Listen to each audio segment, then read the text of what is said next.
a más compañeros que se suman a esta transmisión, a esta edición de Sin Censura Nocturno, y se viene otra mesa de diálogo interesantísima. Le agradezco al escritor y periodista Kurt Harvard por acompañarnos esta noche. ¿Cómo estás, Kurt? Buenas tardes, buenas noches, dependiendo en dónde te encuentres. Pues aquí desde Oaxaca, entonces buenas noches y muy bien, Vicente. Gracias por el tiempo y el espacio. Gracias, Kurt. También saludo a José Alfredo Gutiérrez Falcón, escritor y máster en Derecho Comunitario Europeo. ¿Cómo estás, maestro? Un abrazo, buenas noches. Hola, hola, encantadísimo estar con ustedes y pues bueno, déjame bajo tantito porque encantadísimo estar con ustedes y pues bueno, hay muchos temas que abordar interesantes esta noche. ¿Tú dónde te encuentras? ¿En qué estado? En San Miguel de Allende, Guanajuato. Aquí está tu casa. Ya le ayudaste a buscar su urna a Vicente Fox porque decía que iba a salir a votar ayer y nadie le dijo que en Guanajuato no había elecciones. Es un chascarrillo, un chascarrillo. Y también saludo al periodista y lingüista Miguel Martín Felipe Valencia. Te agradezco mucho, Miguel Martín. ¿Cómo estás? Buenas noches. Muy bien, Vicente, y por mí que no la encuentre, ¿eh? Por mí que la siga buscando Fox. A ver, déjenme iniciar con Kurt. Estás en Oaxaca. ¿Cuál es tu balance de una aplastante victoria de Morena, de la coalición Juntos Hacemos Historia, y que demuestra que la gente en Oaxaca, Salomón Jara, de hecho, es el candidato más votado en la jornada electoral ayer, allí en Oaxaca, que demuestra, Kurt, que en Oaxaca la gente aprecia muchísimo más lo que ha estado haciendo el gobierno de la Cuarta Transformación que el gobierno de Alejandro Murat, el gobernador, el todavía gobernador priista. Así es, Vicente, como bien dices, fue una victoria aplastante de más de 60%, ¿no? Una ventaja de unos 35 puntos, ¿no? Y esta fue una victoria que nunca fue realmente en duda, ¿no? En general fue una jornada electoral pacífica. Sí hubo unos incidentes de quema de urnas en la costa relacionados con temas locales ahí de ciertos municipios, ¿no? Pero lo que es importante, creo que destacar para mí, en un estado donde ha habido históricamente cierta fragmentación política, es que hubo una remarcable unidad en este caso. Por ejemplo, yo fui al cierre de Morena, ahí en Alameda de León, y ahí estaba Salomón Jara ahí con Benjamín Robles, anteriormente su acérrimo enemigo, ¿no? Ahí estaban compartiendo el templete. Ahí Susana Harp también, después de acudir al Tribunal Superior, también no causó, es decir, no hubo un conflicto, ¿no? entre grupos como varios habían vaticinado. Y esto dio obviamente resultados el día de la elección, ¿no? Esta unidad ahí entre los varios actores políticos en el Estado. Lo que se espera es que esto siga a lo largo de este gobierno, porque hay mucho por hacer en Oaxaca. El gobierno de Murat Jr. Ha sido un pésimo gobierno, retomando la corrupción de su papá, dejando todo un rastro, todo un camino de obras inconclusas, y hay mucho por hacer ahí. Entonces va a hacer falta esta misma unidad entre todos los actores políticos en Oaxaca, ¿eh? Qué interesante lo que mencionas, Kurt Harvard. José Alfredo Gutiérrez Falcón, lo que te haya llamado la atención, el balance desde tu trinchera de lo de ayer. Pues bueno, en principio, pues el arrastre de nuestro presidente Andrés Manuel López Obrador, que pues bueno, muchas veces vemos que en el partido Morena se cometen errores, yo al menos lo veo bastante seguido, pero a pesar de ellos, a pesar de todo lo que pueda ocurrir al interior de Morena, que es un partido que a mí se me hace antidemocrático, al interior, pues el arrastre que tiene el deseo de la gente de que la Cuarta Transformación siga es impresionante. Yo siento que Andrés Manuel López Obrador está cada vez más mejor posicionado, la gente está convencida de los beneficios que nos ha traído la cuarta transformación, y pues yo me quedo con eso, y la verdad es de que yo, la verdad, me quedo con, ya sabíamos que 4 gobernaturas se iban a ganar de manera holgada, pero la verdad es que yo me quedo con el esfuerzo de Nora Rubalcaba, porque la verdad hizo una campaña ejemplar, su mensaje ha sido limpio, ha sido puro, ha sido franco, y la verdad es de que yo siento que Nora Rubalcaba es un gran personaje porque desde siempre ha asumido estas candidaturas de riesgo que no las tenía ganadas. Imaginemos, o sea, si ahorita no pudo ganar, imaginemos cuando se fue candidata en 2 ocasiones anteriores, una por Morena y otra por el Partido de la Revolución Democrática, y entonces siempre asume ese riesgo, siempre está puesta para pues afrontar cualquier cosa, para llevar el mensaje, para llevar el propósito de la Cuarta Transformación Nacional. Desde luego, qué bueno que se ganaron estas candidaturas, pero también me quedo con que la candidata, ahí con Nora Rubalcaba en Aguascalientes hubo una encuesta confiable, hubo unión entre los precandidatos. Ella es una persona del movimiento, no es una candidata traída de fuera como ocurrió en Nuevo León, por ejemplo, y pues bueno, estuvo levantando, no alcanzó a concretar la victoria, pero de cualquier forma yo me quedo con ese esfuerzo impecable que hizo Nora Rubalcaba. Miguel Martín, Felipe Valencia, pues no que estaban celebrando en la oposición, no que era el discurso de victoria. Kenia López Rabadán hoy, la senadora del PAN. El proceso electoral celebrado en 6 estados del país estuvo plagado de ilegalidades cometidas por Morena. Se utilizaron servidores públicos para la coacción del voto, se pactó con el crimen organizado, amenazaron a la gente con quitarle sus programas sociales. Aunque el presidente intente desvirtuar sus vínculos con el crimen organizado, la realidad es que sí los tiene. No se trata de campañas orquestadas, existe un vínculo público y notorio entre las bandas del crimen organizado y el primer mandatario de este país. ¿De acuerdo a quién? ¿Qué pruebas? Nada. Pero ya cambiaron de ¿dónde está su 6 de 6? Le ganamos la tirada a Morena a patalear y a chillar como ya es una costumbre, Miguel Martín. Pues es un arma arrojadiza que han utilizado contra muchos gobiernos de izquierda en Latinoamérica, que por ejemplo se lo han endilgado también a Evo Morales, se lo han endilgado también en su momento a Hugo Chávez, a Nicolás Maduro recientemente, y ahora lo hacen con Andrés Manuel. Pero yo razonaba esto, fíjate Vicente, en un artículo que escribí, y yo creo que todos estaremos de acuerdo en que el presidente, si para estar coludido con el crimen organizado, pues es muy mal socio, porque el veneno, la kriptonita del crimen organizado es el estado de bienestar. ¿Por qué un presidente coludido con el crimen organizado dejaría de darles personal? ¿Por qué alejaría a los jóvenes del crimen organizado a través no solo de las becas o del programa de capacitación laboral que es Jóvenes Construyendo el Futuro, sino también de la creación de nuevas universidades, ¿no? Por cierto, con enfoque comunitario, para que ya no salga gente como la hija de Jorge Castañeda a ningunear a los pueblos originarios de México. Entonces, el presidente, si supuestamente está coludido con el crimen organizado, pues es un muy mal socio, porque pues, el presidente propugna por un estado de bienestar, y eso es lo que está reflejando, y está gastando muchísimo dinero, y yo digo que muy bien empleado. Entonces, no sé, ¿para qué gastar tanto dinero, no? ¿Para qué gastar tanto dinero en hacer todo lo contrario con un contubernio con el crimen organizado?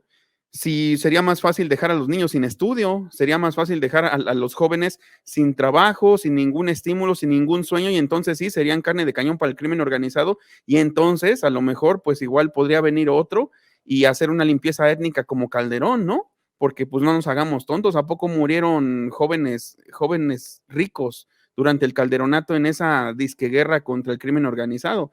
Entonces, pues yo creo que haciéndonos estas preguntas razonables, nos vamos a contestar pues que el presidente, claro que no está coludido con el crimen organizado, porque el presidente está haciendo lo que en muchos años no se hizo en México, que es buscar el estado de bienestar, y el estado de bienestar mata al crimen organizado, y por eso es que el presidente siempre ha dicho que hay que atacar las causas, no es pura demagogia, lo está haciendo en los hechos, así que pues por eso es que no se sostienen estas acusaciones.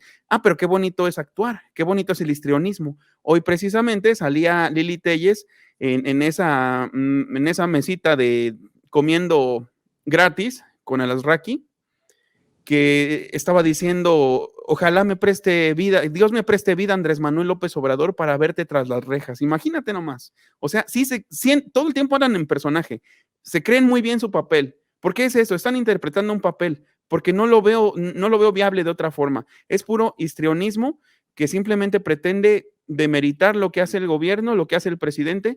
Y si ese es su discurso, si esa vacuidad va a ser su reclamo publicitario o su reclamo propagandístico para que voten por ellos, pues van a seguir perdiendo como lo hicieron en estas últimas elecciones.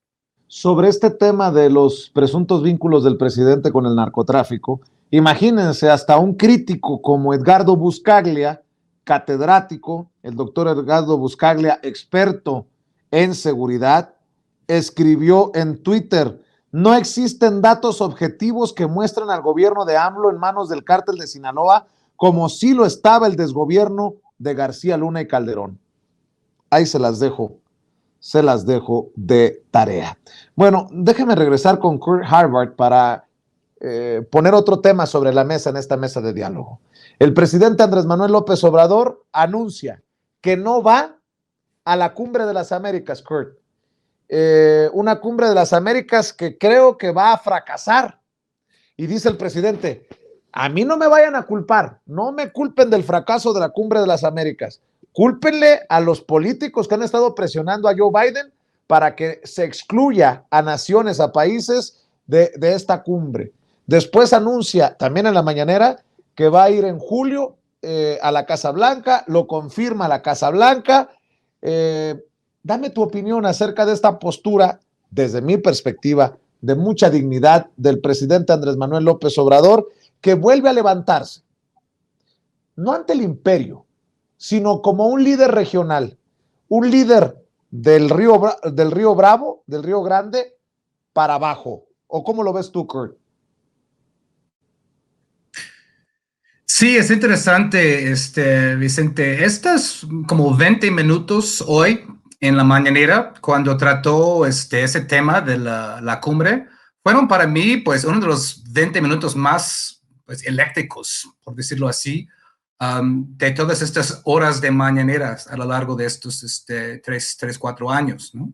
Cuando el periodista del medio japonés hizo esta pregunta, creo que no, no sabía lo que le deparaba en cuanto a respuesta, ¿no? Ahí en esos 20 minutos, ¿no? El presidente primero da una lección de política a Joe Biden, diciéndole que pues un abrazo a Joe Biden, pero en la política hay que tomar posturas.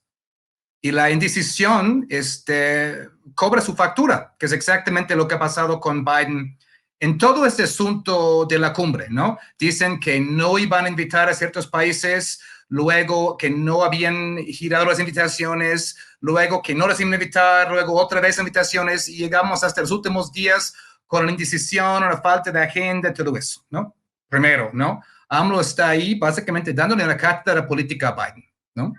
Luego, muestra un gran conocimiento de la política estadounidense, pues primero criticando a los republicanos, ¿no? Básicamente como inhumanos por sus posturas autoritarias y en contra de los migrantes, pero también señalando que hay demócratas involucrados en eso, específicamente el senador Bob Méndez, ¿no? Cubano-estadounidense, que es el jefe del Comité de Relaciones Exteriores en el Senado, y es él que ha estado atrás de toda esta postura obsoleta y ridícula, ¿no? En cuanto a la cumbre, ¿no? Diciendo las cosas por su nombre.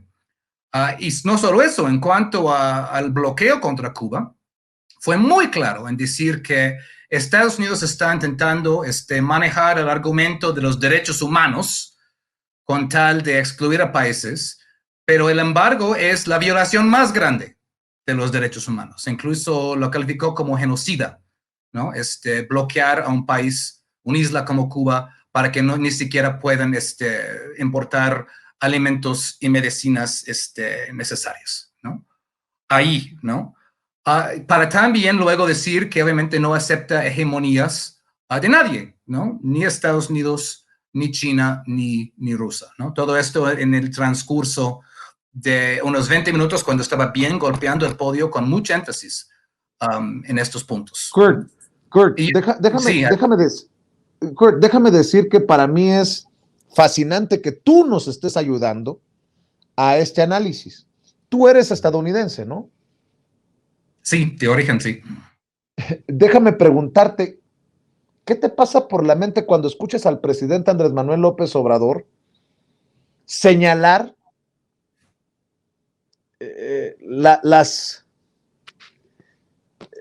las contradicciones de tu país, que de alguna manera también es mi país, porque soy ciudadano de ambos países, de nacimiento en México, de adopción en Estados Unidos. Pero a mí me pareció muy interesante decir, ya basta de esta visión monroísta hacia abajo. No podemos permitir que esta visión imperialista de América para los americanos continúe. Y a mí es donde me emocionó, me erizó la piel. Yo te lo pregunto a ti, ¿cómo ves este discurso del presidente Andrés Manuel López Obrador ante la gran potencia, Kurt?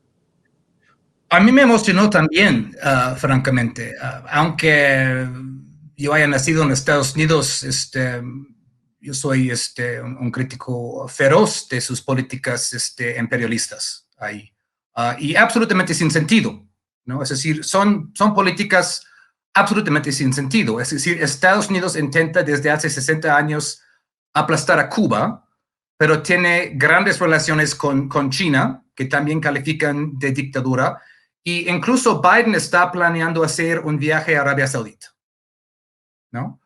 Es decir, es una política visceral basada en su incapacidad de derrocar al régimen castrista, ¿no? Es decir, no hay una lógica atrás, no hay un sentido atrás, ¿no? Y eso lo vemos vez tras vez tras vez en la política estadounidense, una política autoritaria, paternalista, agresiva, visceral, ¿no? Sin reflexión, sin pensar, desactualizada. Y es muy importante, ¿no?, que el presidente de México y de otros países pongan hasta aquí con eso. ¿Tú recuerdas a algún presidente de, digamos, Salinas o de la Madrid o López Portillo para acá? ¿Tú recuerdas, no sé, los últimos 20, 30 años, un presidente con esa dignidad y con esa autoridad moral para hablarle así, de tú a los Estados Unidos? No, ninguno en la época neoliberal.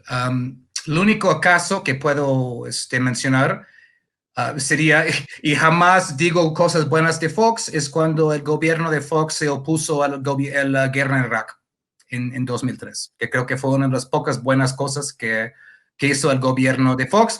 Pero bueno, 95% de la población mexicana estaba en contra de esta guerra, y no creo que haya podido ser de otra, ¿no? Pero pues pocos casos así. Aparte de eso, en esta generación ha sido un gobierno tras otro muy entreguista y muy servil. Y vemos lo que pasa con el gobierno servil. Es decir, uno cree, tal vez desde el lado neoliberal, es decir, de esos gobiernos, si trato bien a Estados Unidos, me van a tratar bien a mí. ¡No! Estados Unidos es un enorme bully. Si tú te dejas, ellos aprovechan. Y es lo que hicieron con el Plan Mérida, inundar el país con agentes de la DEA, la FBI y todo eso. Si tú les das 1 centímetro, ellos toman 1 kilómetro, ¿no? Entonces, esta política de, por favor, si solo soy más buena onda con ellos, me van a finalmente respetar, no funciona con ellos. Esto hay que entenderlo bien claro. Muy bien. Me emociona mucho que para la audiencia podamos contar en esta mesa de diálogo con Kurt Harvard. Yo también te escucho, José Alfredo Gutiérrez Falcón, tu opinión sobre esto que estamos viendo. Para mí es histórico también. Sí, y bueno, volteando a otra latitud, tengamos en cuenta que Andrés Manuel López Obrador todo este planteamiento lo está haciendo inspirado en la posible integración económica de toda América. Entonces, volteando hacia Europa, ya que Kurt lo abordó el tema estadounidense de una manera magnífica, quiero comentarles que cuando el presidente Andrés Manuel López Obrador anuncia que no va a la cumbre, de inmediato me llegó el recuerdo del estadista Charles de Gaulle cuando se levanta de la mesa del Consejo Europeo y se le llamó la crisis de la silla vacía. Esta crisis, esta ausencia de Charles de Gaulle de esa mesa del Consejo Europeo, pues trajo consecuencias muy positivas que de haber estado ahí no hubieran sucedido. Entonces yo creo que estamos ante un estadista enorme. Afortunadamente yo creo que uno de los más brillantes, si no es que el más brillante en este preciso momento en el mundo, que es Andrés Manuel López Obrador. Y pues bueno, siguiendo con ese ejemplo, Charles de Gaulle tenía una excelente amistad con Konrad Adenauer, que era el canciller alemán en aquel entonces. Y fíjense que después de haber estado, en la Segunda Guerra Mundial, bombardeándose Alemania y Francia, pues de Gaulle propone empezar a restablecer la amistad con Alemania, y Adenauer, que también otro gran estadista, pues empiezan a hacer este cambio, esta amistad entre dos países que en la Segunda Guerra Mundial y en la Primera se habían confrontado, y después nace una alianza estratégica súper importante para la Unión Europea.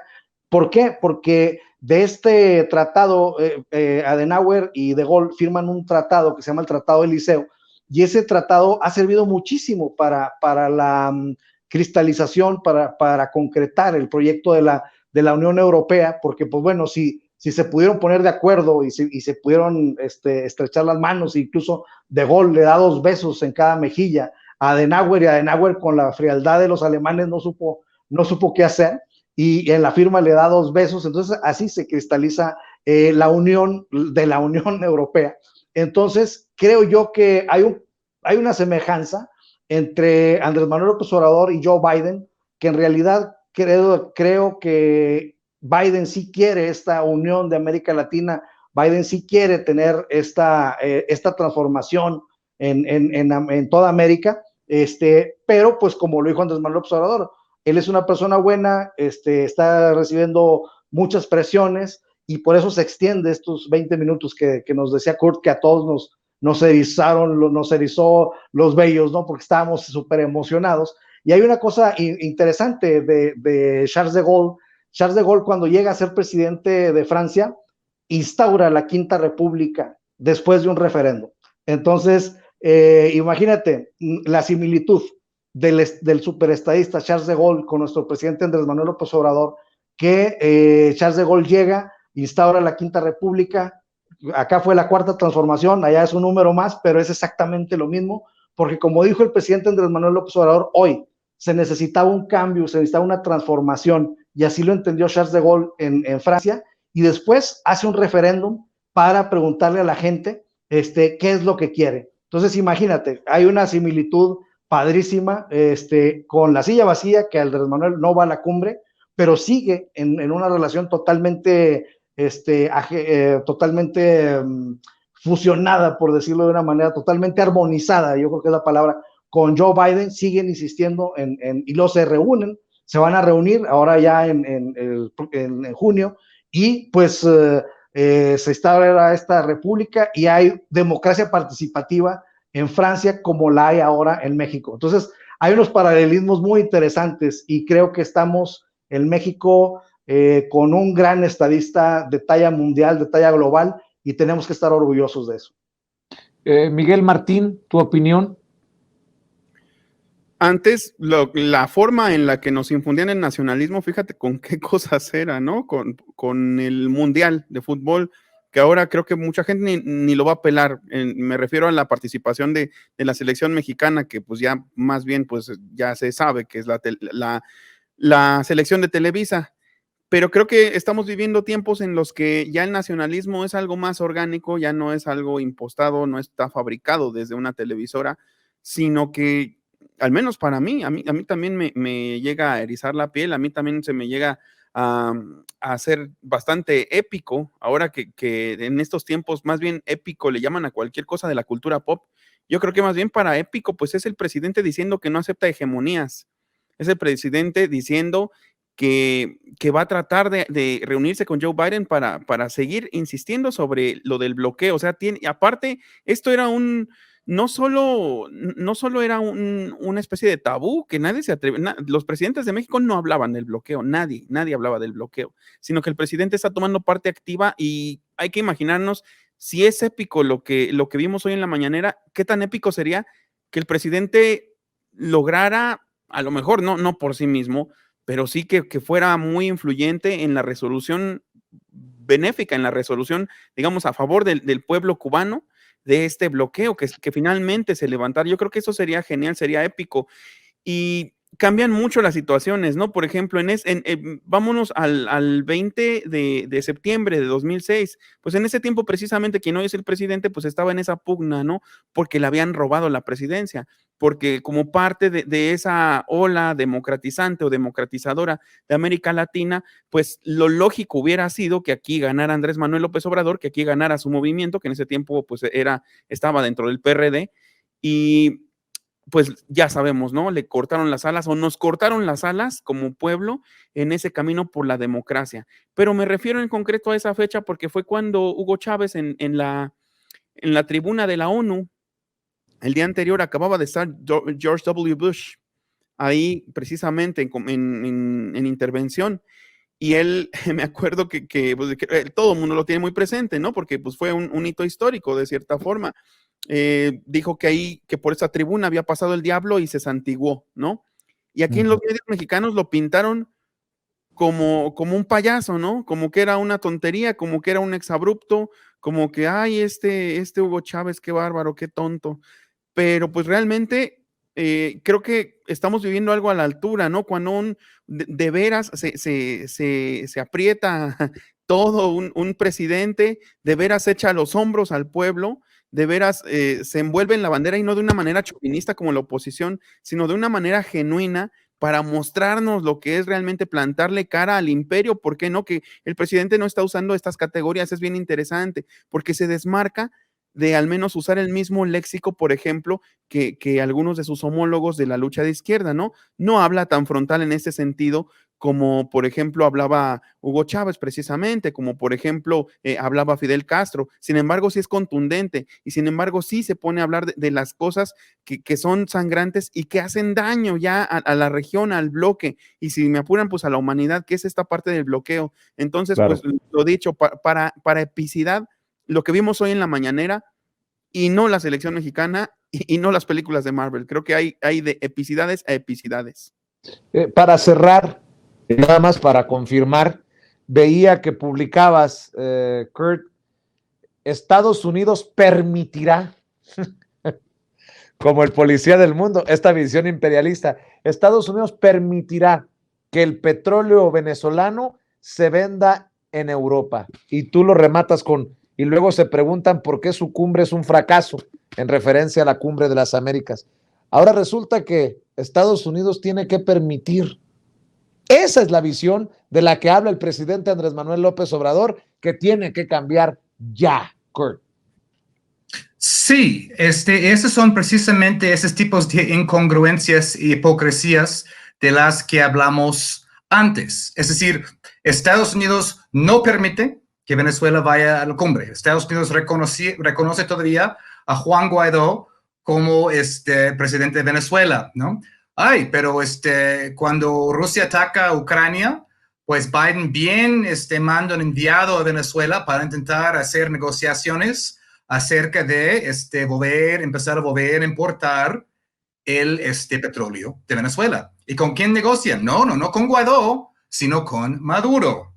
Y luego, otra vez, hay presiones interiores de los republicanos y de otros, y no podemos importar petróleo venezolano. Entonces, Biden, pues, frena esta idea, ¿no? Pero ahora estamos viendo que ahora van a permitir que Venezuela envíe petróleo a Europa, ¿no? En el contexto de que Europa está intentando buscar otras fuentes de energía para cortar con el petróleo ruso. Entonces, ahora sí, ¿no? Ahora sí. Pero ojo, este petróleo va a ir a través de dos empresas bien conocidas en México, Eni de Italia y Repsol de España. Ellos van a ser los intermediarios en este caso. Y esas son precisamente dos de las empresas que estaban involucrados en todo el asunto aquí de la reforma eléctrica aquí en México. Eni fue una de las empresas que estaba involucrado en estos mercados paralelos de energía a través de los fraudes a la figura del autoabasto, ¿no? Entonces ahora Eni va a tener un jugoso negocio siendo un intermediario para el petróleo venezolano para que llegue a Europa con tal de sustituir algo del petróleo ruso, ¿no? En el contexto de Ucrania. Y no es que lo estén haciendo de buena onda. Esos son intercambios de petróleo para deudas. Es decir, en el gran estilo colonial, ¿no? Venezuela tiene deudas con el primer mundo y van a cobrar esas deudas con recursos naturales de América Latina, que es, vaya, esa es una larga historia. Esa es una larga historia, ¿no? Se sabe bien, así empezó la intervención Habsburga en México, es decir, poderes extranjeras queriendo cobrar deudas con América Latina, ¿no? Entonces, a cómo lo vieras, este asunto huele muy mal. Pues me llama mucho la atención que sea el propio gobierno de Estados Unidos el que le dé la razón al presidente Andrés Manuel López Obrador con lo que estamos mencionando, José Alfredo Gutiérrez Falcón. Definitivamente esto es una muestra de la visión de Andrés Manuel López Obrador, y volviendo con la Unión Europea, porque es interesantísimo, porque Andrés Manuel López Obrador pues ha insistido mucho que ese es el modelo a seguir, y afortunadamente pues me lo sé. me tocó esa ventaja. Fíjate que la Unión Europea nace con el Tratado del Carbón y del Acero.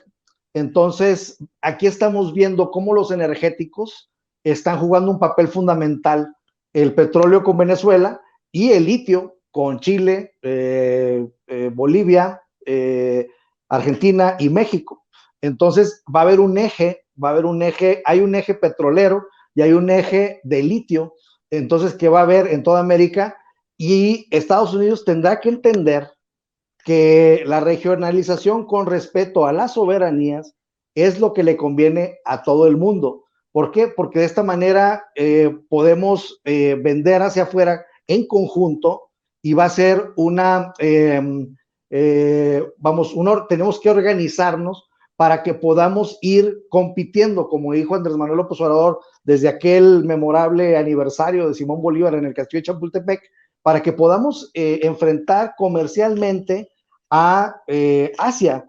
¿Por qué? Porque de esta forma empezamos a competir de manera creativa, comercial, pacífica, y por eso no ha habido guerras entre los países de la Unión Europea, porque ya se pusieron de acuerdo, ya se integraron, ¿qué tienes tú, qué tengo yo? Vamos a intercambiar, etcétera, etcétera. Y esta es la visión de Andrés Manuel López Obrador, y le da la razón el conflicto Rusia con Ucrania, porque ahora tenemos que organizarnos mejor para ser autosuficientes toda América, y le da la razón el crecimiento de la economía de China.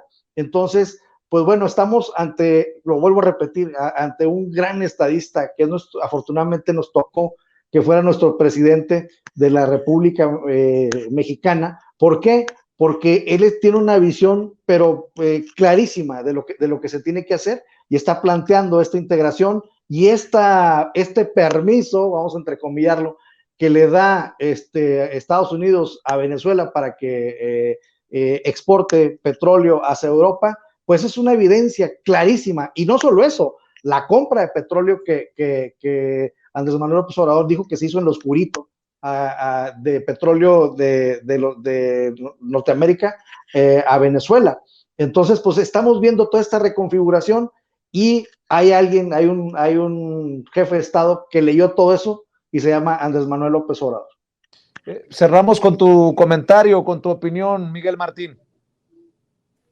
Pues en efecto, ¿no? Ahí se ve que realmente, pues, Estados Unidos tiene mucho de contradictorio, más allá de que con su industria cultural, pues quieran tapar todo esto, ¿no? Que con esa industria cultural a muchos los hayan convencido y no vamos tan lejos, no vamos a verlo solo a nivel mundial, sino aquí en México, la oposición, si tú le preguntas al grueso de ella, sobre todo a los panistas, pues ellos juran y perjuran que Estados Unidos sigue siendo una autoridad moral, una autoridad incluso judicial, casi a nivel mundial, ¿no?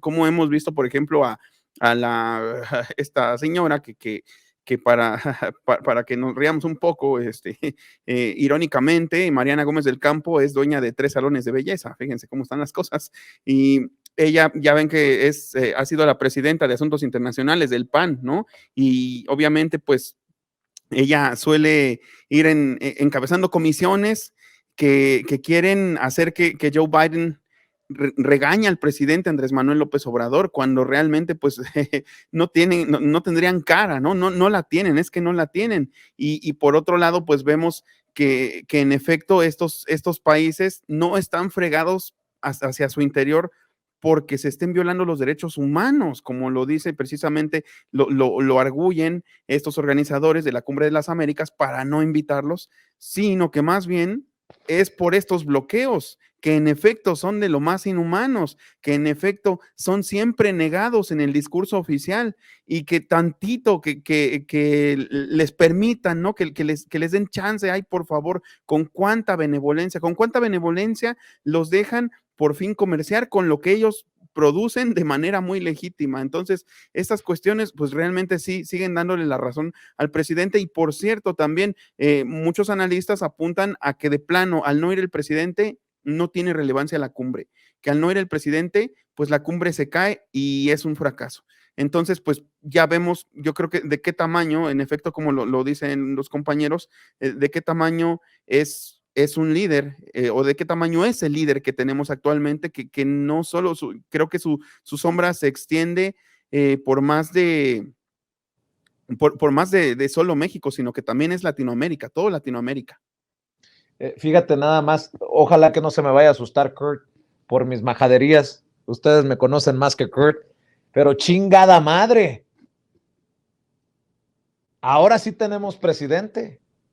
No como el que mandaba Luis Videgaray casi cada semana a la Casa Blanca con Jared Kushner. ¿Qué diferencia entre un gobierno encabezado por un hombre que dice no voy a la cumbre por esto y por esto otro, vamos a expulsar al embajador de Corea del Norte porque el vecino del norte trae broncas con Corea del Norte? Vaya, los que no vean la diferencia es porque están muy despistados o necesitan terapia. Mi querido Miguel Martín, ¿por qué no cerramos invitando a la gente a tus trincheras, a tu canal de YouTube, a tu Twitter, a tus espacios, a tus columnas para que también te lean? Muchas gracias, Vicente, muchas gracias. Pues sí, a mi columna, que la pueden leer semanalmente, una de política y una de cultura, ya saben, en Regeneración MX. También me encuentran en Twitter como @MiguelMartinfe, en Facebook con mi nombre completo, Miguel Martín Felipe Valencia. Y por supuesto, suscríbanse a mi canal Al Aire con Miguel Martín, que ahorita terminando Sin Censura, tenemos una noche literaria con Ramiro Padilla, que siempre se ponen sabrosas estas noches de los lunes literarios aquí con el Chairo Mayor Presidencial. Así que pues muchísimas gracias por su apoyo y es un honor siempre estar en estas elevadas mesas de Sin Censura. Gracias, Miguel Martín. José Alfredo Gutiérrez Falcón, también hay que invitar a tu cuenta de Twitter, a tu página de internet, a que lean tus columnas.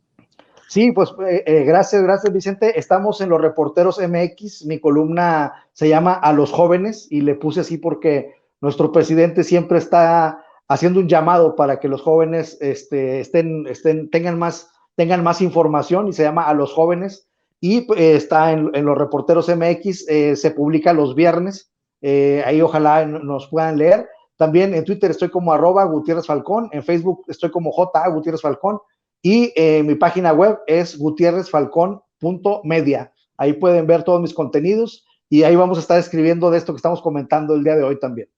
Claro que sí, José Alfredo. Kirk Harvard, ¿en dónde te pueden seguir? ¿En dónde te pueden leer las miles de personas que están conectadas en esta transmisión de Sin Censura?